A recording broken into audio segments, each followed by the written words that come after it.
April month అనేది మనం జనరల్గా వరల్డ్ వైడ్గా autism awareness and autism acceptance మంత్గా మనము రకరకాల కార్యక్రమాలు జరుపుకుంటూ ఉంటాము. సో బేసిక్గా ఆటిజం అనేది మనం న్యూరో డెవలప్మెంటల్ డిజార్డర్ అని చెప్తాము.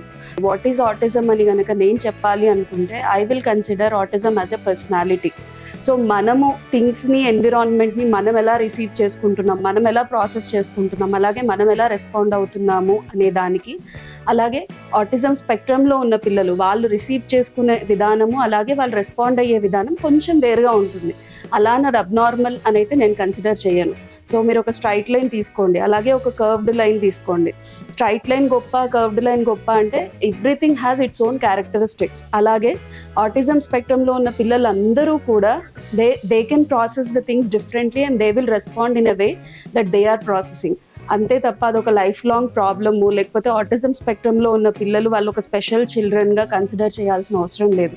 బికాజ్ ఆటిజం స్పెక్ట్రమ్లో ఉన్న కొంతమంది పిల్లలకి they will be having extreme talents and extreme savant behaviours అంటాము, which even normal children also వాళ్ళల్లో కూడా ఉండవు. ఆటిజం గురించి మనం మాట్లాడుకోవాలి ఇంకా డీటెయిల్గా అంటే కనుక, ఆటిజంని మనం ఎంత తొందరగా అసలు ఐడెంటిఫై చేయొచ్చు అని అంటే, యాజ్ ఎర్లీ యాజ్ 18 months లోపల మనం ఆటిజంని గుర్తించవచ్చు. సో బేసిక్గా ఇప్పుడు మనం ఉన్న లైఫ్ స్టైల్ని మనం చూసినట్లయితే కనుక, మనందరం కూడా న్యూక్లియర్ ఫ్యామిలీ సెటప్లో ఉంటున్నాము.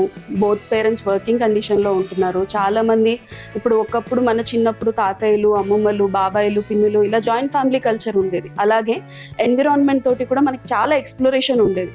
బట్ ఆ టైప్ ఆఫ్ కండిషన్ అనేది ఇప్పుడు మన పిల్లల్ని మనం పెంచలేకపోతున్నాం. Mostly nuclear family setup, both parents working కండిషన్లో ఉంటున్నారు. సో ఈ పరిస్థితుల్లో పెరుగుతున్న పిల్లలకి మోస్ట్లీ గ్యాడ్జెట్స్ ఇచ్చేయడం, టీవీ అని, ఫోన్ అని, అలెక్సా అని, సో ఇలాంటివన్నీ ఇవ్వడం వల్ల పిల్లలు ఏంటంటే న్యాచురల్ ఎన్విరాన్మెంట్ తోటి ఎక్స్ప్లోర్ అవ్వలేకపోతున్నారు. అలాగే పీపుల్ తోటి ఉండలేకపోతున్నారు. వాళ్ళ ఏజ్ గ్రూప్ ఆఫ్ పిల్లలతోటి కలిసి ఆడుకునే ఆపర్చునిటీని మిస్ అవుతున్నారు. సో ఇలాంటి లైఫ్ స్టైల్లో జరుగుతున్న తప్పుల వల్ల ఎర్లీ ఏజెస్లో, పుట్టినప్పటి నుంచి 18 నెలల లోపులో ఈ ఎర్లీ ఏజెస్లో లైఫ్ స్టైల్లో వచ్చే తప్పుల వల్ల మేజర్లీ పుట్టినప్పుడు బాగున్నా కూడా కిడ్, అలాంటి పిల్లలందరూ కూడా ఈ స్పెక్ట్రంలోకి వచ్చేస్తూ ఉన్నారు. సో ఇలాంటి కండిషన్లో అసలు ఎంత తొందరగా మనం ఐడెంటిఫై చేయొచ్చు అని అంటే కనుక 18 months లోపు మనం ఐడెంటిఫై చేయొచ్చండి.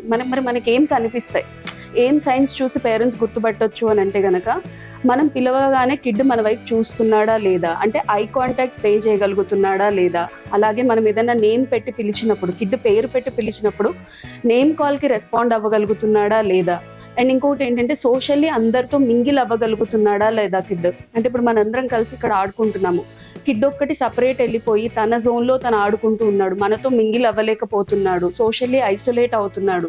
సో ఇది కూడా ఒక రకమైన సిమ్టమే. అండ్ కంటిన్యూస్గా స్టీరియోటైపిక్ బిహేవియర్స్ ఏమైనా చూపిస్తున్నాడు అంటే, రిపీటెడ్గా ఇట్లా హ్యాండ్ ఫ్లాప్ చేయడం కానీ, జంప్ చేస్తూ ఉండడం కానీ, కొంచెం రెస్ట్లెస్గా బిహేవ్ చేయడం కానీ, దేని మీద ఫోకస్ పెట్టకుండా ఉండడం కానీ, సో ఇలాంటి బిహేవియర్స్ ఏమైనా కనిపిస్తున్నాయా, అలాగే లాంగ్వేజ్ అంటే మాటలు లేటుగా వస్తున్నాయా.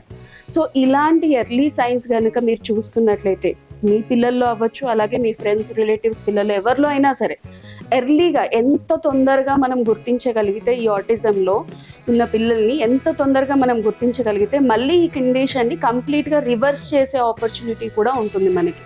సో ఆటిజం అనే జర్నీలో మేజర్గా 2 things మనం గుర్తుపెట్టుకోవాల్సింది ఏంటంటే, ఎంత ఎర్లీగా కిడ్నీ ఐడెంటిఫై చేస్తున్నాం, అలాగే రైట్ ఇంటర్వెన్షన్ ఎంత తొందరగా స్టార్ట్ చేస్తున్నాము. సో ఈ రెండింటిని బట్టి కిడ్నీ మళ్ళీ ఈ జర్నీలోంచి కంప్లీట్గా మళ్ళీ నార్మల్ చేసే అవకాశం ఉంటుంది, అలాగే నియర్ నార్మల్ చేసే అవకాశం ఉంటుంది, అలాగే ఇండిపెండెంట్గా కూడా మనం మార్చుకునే అవకాశం ఉంటుంది. అంటే ఈ ఆటిజం అనేది తెలిసింది, ఓకే డయాగ్నోసిస్ వచ్చింది, ఇంకా మా పిల్లలు లైఫ్ లాంగ్ ఇలానే ఉండిపోవాలేమో, ఇంక ఇలానే ఉండిపోతాడేమో, మా కిడ్ ఒక స్పెషల్ చైల్డ్ లాగా ఉంటాడేమో అని అనుకోవాల్సిన అవసరం లేదు. మనం ఎంత తొందరగా దీన్ని గుర్తించి దీన్ని మళ్ళీ మనం ప్రాపర్గా ఇంటర్వెన్షన్ చేసుకుంటే, ఈ పిల్లలు మళ్ళీ నార్మల్ లైఫ్ లీడ్ చేసే అవకాశాలు ఉంటాయి. సో ఈ పిల్లల్ని మళ్ళీ నార్మల్గా వాళ్ళందరూ వాళ్ళ ఏజ్ గ్రూప్ ఆఫ్ కిడ్స్ లాగా వాళ్ళు డెవలప్మెంట్స్ అన్నీ అచీవ్ అయ్యే అవకాశాలు ఉంటాయి. సో అందుకని ఆటిజం జర్నీలో ఏంటి బిగ్గెస్ట్ క్రైటీరియా అంటే, ఎంత తొందరగా ఐడెంటిఫై చేస్తున్నాం, ఎంత తొందరగా ఎర్లీగా ప్రాపర్గా ఇంటర్వెన్షన్ చేయగలుగుతున్నాం అనేది మేజర్ థింగ్. సో ఈ జర్నీలో రకరకాల మిత్స్ ఉంటాయి పేరెంట్స్కి. కొంతమంది ఏంటంటే ఈజీగా అయిపోతుందని మెడిసిన్లోకి వెళ్ళిపోతూ ఉంటారు. ఇంకొంతమంది పేరెంట్స్ ఏంటంటే రకరకాల ఎక్స్పెరిమెంట్స్ చేస్తూ ఉంటారు. But end of the day ఇక్కడ మనం అర్థం చేసుకోవాల్సింది ఏంటంటే, ఈ ఆటిజం జర్నీలోంచి కిడ్నీ ప్రాపర్గా మనం బయటికి తీసుకురావాలి అని అంటే కనుక థెరపీసే సొల్యూషన్ అండి. వరల్డ్ వైడ్లో ఎక్కడా కూడా మనకి ఆటిజంకి ఒక మెడిసిన్ ఉంది అనేది ఈ రోజుకి కూడా ప్రూవెన్ అయ్యి లేదు. సో మనం థెరపీసే ప్రాపర్గా ఇప్పించినట్లయితే, అలాగే మన లైఫ్ స్టైల్ కరెక్షన్స్ మనం చేసుకుంటూ, మన పేరెంటింగ్ మిస్టేక్స్ని మనం కరెక్ట్ చేసుకుంటే, అంటే ఒక parent plus proper therapy module ఈ రెండు టుగెదర్ జరిగితే కనుక కిడ్నీ తొందరగా మనం ఈ జర్నీలోంచి బయటికి తీసుకొని రావచ్చు. So therapies plays major role along with the parent intervention and parent support towards the process of therapy. And ఈ జర్నీలో థెరపీస్ అసలు ఎవరు ఇస్తారు, ఒక ఆటిజం స్పెక్ట్రంలో ఉన్న కిడ్కి ఏమేమి థెరపీస్ అవసరం అవుతాయి అని అంటే కనుక, జనరల్గా మేజర్గా ఆటిజం స్పెక్ట్రంలో ఉన్న పిల్లలకి కొంతమందికి బిహేవియరల్ ఇష్యూస్ ఉంటాయి, సెన్సరీ ఇష్యూస్ ఉంటాయి, అలాగే మాటలు రాకపోవడము అంటే స్పీచ్ డిలే ఉంటూ ఉంటుంది, మోటార్ ఎబిలిటీస్ ఎఫెక్ట్ అవుతూ ఉంటాయి, కొంతమంది రీడింగ్ అండ్ రైటింగ్ స్కిల్స్లో కూడా ప్రాబ్లమ్స్ ఉంటూ ఉంటాయి. సో ఒకసారి స్పెక్ట్రంలో కిడ్ ఉన్నాడు అని అంటే ఏమేమి థెరపీలు అవసరం అవుతాయి అని అంటే, depending upon child behaviours and symptoms, mostly speech therapy, occupational therapy, behaviour therapy and remedial programme, కొన్ని సందర్భాల్లో స్పెషల్ ఎడ్యుకేషన్, ఇవి అవసరం అవుతూ ఉంటాయి. సో ఈ థెరపీలు అసలు ఎవరిస్తారు, అసలు ఈ కోర్సెస్ నిజంగా ఈ థెరపీస్ ఇచ్చే వాళ్ళు ఏం చదివి మన పిల్లలకి ఇది చేస్తున్నారు, మన పిల్లలకి ప్రాబ్లం ఉంది అన్నప్పుడు మనం ఎలాంటి వాళ్ళ దగ్గర థెరపీస్ తీసుకోవాలి అని అంటే కనుక, జనరల్గా స్పీచ్ థెరపీ ఇచ్చే వాళ్ళని స్పీచ్ లాంగ్వేజ్ పెథాలజిస్ట్ అంటారు. సో ఇదేంటంటే బ్యాచిలర్స్ 4 సంవత్సరాలు, అలాగే 2 సంవత్సరాల masters degree, together 6 years course ఉంటుంది. అలాగే ఆక్యుపేషనల్ థెరపీ అని అంటే కనుక ప్రాపర్ ఆక్యుపేషనల్ థెరపిస్ట్ ఇవ్వగలుగుతారు. This is also a course, bachelors in BOT అంటే బ్యాచిలర్స్ ఇన్ ఆక్యుపేషనల్ థెరపీ, అలాగే 2 years masters in occupational therapy, total 6 years of course ఉంటుంది. And behaviour therapy ఎవరిస్తారు అని అంటే కనుక MSc clinical psychology are MPhil in rehabilitation psychology, so ఇట్లా psychology background నుంచి వచ్చిన వాళ్ళు బిహేవియర్ థెరపీ ఇస్తూ ఉంటారు. సో ఈ జర్నీలో ఉన్న వాళ్ళు they are professionals by their own, అంటే ఒక 6 years ఈ సబ్జెక్ట్ గురించి నేర్చుకొని, నాట్ ఓన్లీ ఆటిజం అండి, చాలా రిహాబిలిటేషన్ కండిషన్స్ గురించి వీళ్ళందరూ దీంట్లో నేర్చుకుంటూ ఉంటారు. సో ఈ ప్రొఫెషనల్స్ ఆటిజంకి మనకి ట్రీట్మెంట్ అనేది ఇస్తూ ఉంటారు. And end of the day చాలామంది పేరెంట్స్ ఒకటి గుర్తుపెట్టుకోవాల్సింది ఏంటంటే, మీ కిడ్కి వన్స్ ప్రాబ్లం ఉంది అని కనుక మీరు ఐడెంటిఫై చేసుకుంటే, థెరపీకి తీసుకెళ్లడంతో పాటు ప్రతి పేరెంట్లో రావాల్సిన అవేర్నెస్ ఏంటి, ఈ April 2 సందర్భంగా నేను ముఖ్యంగా చెప్పాలనుకునేది ఏంటంటే, జర్నీలో ఉన్న పేరెంట్స్కి జనరల్గా అసలు ఈ ఏప్రిల్ మంత్ అంతా ఆటిజం మనం క్రియేట్ చేసింది దేనికి అని అంటే కనుక, ఉన్న సొసైటీలో ఉన్న పీపుల్ అందరూ ఆటిజం అంటే ఏంటో తెలుసుకోవాలి, అలాగే ఆ పిల్లల్ని మనం సపోర్ట్ చేయాలి, ఆ పిల్లలకి మనకి యాక్సెప్టెన్స్ రావాలి అనే ఉద్దేశంతో ఈ మంత్ మనం క్రియేట్ చేసుకున్నాం. బట్ నేను స్పెషల్లీ ఆటిజం జర్నీలో ఉన్న పేరెంట్స్కి ఇవ్వాలనుకునే మెసేజ్ ఏంటి అని అంటే కనుక, ఫస్ట్ మన కిడ్కి ఈ జర్నీ లైఫ్ లాంగ్ ఉండట్లేదు, ఇది మీరు యాక్సెప్ట్ చేయండి. మా కిడ్ని బయటికి తీసుకెళ్తే, లేదా ఫంక్షన్స్కి తీసుకెళ్తే, లేదా పార్టీస్కి తీసుకెళ్తే, ఎక్కడికైనా తీసుకెళ్ళిపోతే మా వాడికి ఇలాంటి ప్రాబ్లం ఉంది అని ఎక్కడ తెలిసిపోతుందో అని చెప్పేసి ముందు మనం బయట ఎక్స్పోజ్ చేయట్లేదు. మన కిడ్ని బయటికి ఎక్కడికి తీసుకెళ్ళలేకపోతున్నాం, ఇంట్లోనే ఉంటూ ఉంటారు, సోషల్ గ్యాదరింగ్కి తీసుకెళ్లరు, ఎక్కడ పార్టీస్కి తీసుకెళ్లరు. So what I want to say is that, ముందు మీ స్టిగ్మాని మీరు పక్కకు పెట్టేయండి. ఓకే, నా కిడ్కి ఏదో అయిపోయింది, నా కిడ్ లైఫ్ లాంగ్ దీంట్లో ఉండిపోతాడు అనే మిత్ని మీరు చెప్పేసుకోండి.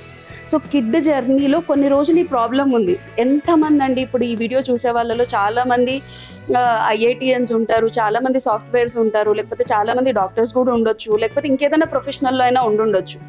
మీరందరూ మీ కెరియర్లో డైరెక్ట్గా, ఫర్ ఎగ్జాంపుల్ ఒక IITలో ఒక ఎంసెట్, ఒక నీట్ ర్యాంక్ రావాలి అని అంటే ఇంటర్ అయిపోయిన వెంటనే are you approaching for that course?